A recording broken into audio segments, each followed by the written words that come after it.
ઝોનની કામગીરીમાં deputy engineers ફિલ્ડમાં દેખાવું જોઈએ, જે ઓફિસમાં બેસી જ રહ્યા છે એ ફિલ્ડમાં આવીને કામગીરી જોવું જોઈએ. જે કોન્ટ્રાક્ટર્સ કામ કરે છે અથવા કોન્ટ્રાક્ટરની એજન્સીના લોકો કામ કરે છે એને મોનિટર કરવા માટે ડીઈ ડબલ્યુઈ બધાની જવાબદારી છે, એ અમારા ધ્યાનમાં આવી છે. એ સંતોષકારક નથી, એટલે એમને કડકાઈથી અમે સૂચના આપી છે.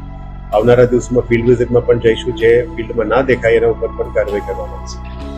રોડમાં જેટલા ઝોનલ વિસ્તારમાં અમે જ્યારે ટ્રાવેલ કરતા હોય છે ત્યારે ધ્યાનમાં આવ્યું છે કે મેઇન રોડ સિવાય જે અંદરની રોડ છે ત્યાં પેચવર્ક, ખાડાઓની રિપેર વર્ક જે લેવલમાં થવું જોઈએ આ લેવલમાં ફાસ્ટ કામ થવું જોઈએ, અને જે મિલિંગ કરીને કામગીરી થવું જોઈએ અને ભાર મૂકવા માટે કીધું છે. જે પણ કોન્ટ્રાક્ટર્સ પ્રોપર કામ નથી કરતા એમના ઉપર દંડનીય કાર્યવાહી કરવા માટે પણ કીધું છે.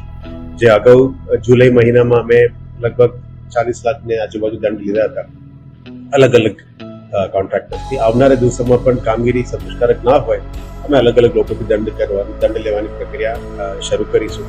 એટલે રોડમાં સહેજ પણ કોમ્પ્રોમાઇઝ નથી કરવાના છે. એટલે ડીએલપી રોડ્સને પણ આવનારા દિવસમાં નવું રોડ જે બનશે એ 5 થી 10 વર્ષ ડીએલપીમાં લઈ જઈશું.